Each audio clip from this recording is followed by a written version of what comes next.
Hello mga ka-happy! Welcome back to my YouTube channel. This is me again, I'm Olivers from Happyance Vlog. Ang video natin ngayon is about Lollipop live streaming application. So may ginawa akong video nung nakaraan and then sinabi ko na doon kung paano mag-task, kailangan ng agency bago mag-task, at nasabi ko na rin doon kung saan ba kayo makakahanap ng agent na sasalihan nyo, or sinabi ko na rin doon yung agent namin.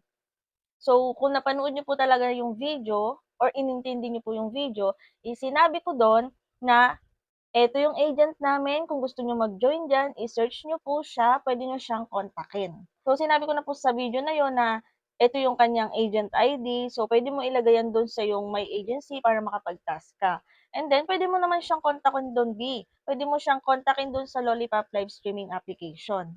And then kung ayaw niyo naman dun sa agency na sinalihan ko is puwede po kayong maghanap sa Facebook group, kung gusto niyo ng isang agent na ime-message niyo muna bago kayo mag-join.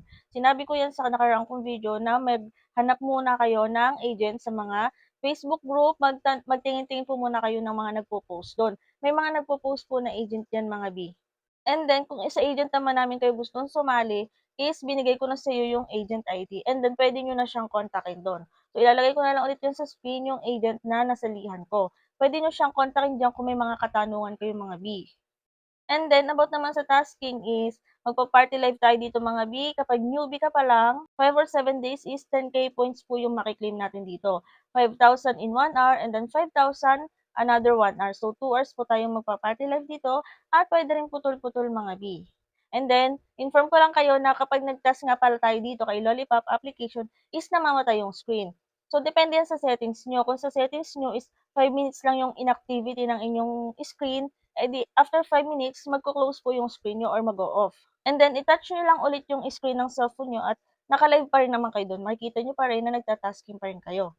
So ang gawin niyo kung ayaw niyo na maya't-maya namamatay yung screen ng cellphone niyo, is palitan niyo po yung settings, yung inactivity ng screen niyo diyan sa cellphone niyo. So tulad ko ginawa ko 30 minutes para after 30 minutes kapag namatay is alam ko naka 30 minutes na ako, 'di ba? And then tap ko lang ulit yung screen para mag-open.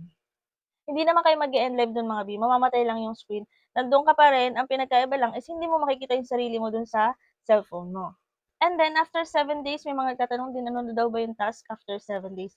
So magla-live ka pa rin, magpa-party live ka pa rin, pero 500 points na lang po yung maki-claim mo.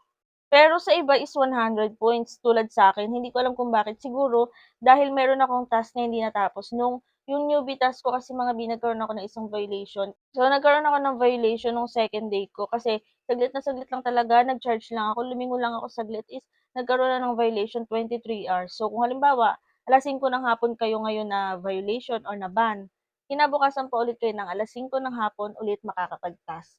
Kaya ingatan niyo po yung inyong mga pagpa-party live dito or pagta-task. So, siguro gano'n yung nangyari sa'kin imbes na 500 points pa yung naki-claim ko, 100 na lang yung naki-claim ko, pero tsinatiyaga ko pa rin. So, yun lang mga ka-happy 'no, yung about sa agency, ang dami may mga nagtatanong kasi nagko-comment, puwede bang sumali, paano sumali sa agency niyo? So, nabanggit ko na yun sa nakaraang kong video, kung pinanood niyo mabuti mga B. Ulitin ko lang ulit na kung gusto niyo mag-join sa agency na sinalihan ko is andiyan yung agent ID at kayo po yung kumontak kay agent.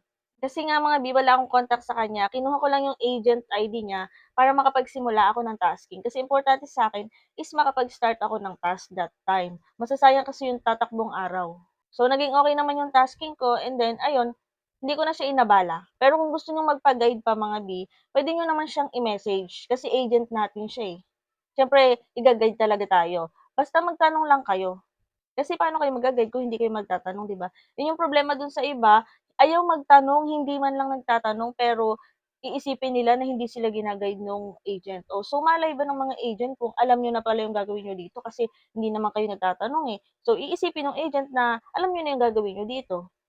Kasi yung mga nagtatanong is yung mga hindi pa alam yung gagawin. So kung ikaw alam mo sa sarili mo na hindi mo pa alam yung gagawin or may mga hindi ka pa nalalaman, matuto ka pong magtanong. Kailangan mong makipag-communicate sa agent mo or kahit sa mga ka-member mo. Matuto po tayong magtanong para hindi tayo napag-iiwanan sa mga ganitong application.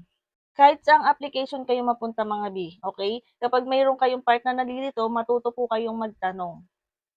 So yun lang mga ka-happy for today's video 'no, kung hindi ka pa naka-subscribe, eh, mag-subscribe ka na para updated ka sa mga susunod nating videos at i-check niyo yung ating playlist, may mga free earning tutorial tayo diyan. baka sakaling may mga hinahanap pa kayong mga live streaming application na puwede kayong kumita kahit nasa bahay lang. So, i-check niyo lang yung playlist natin diyan. So, yun lang and thank you for watching.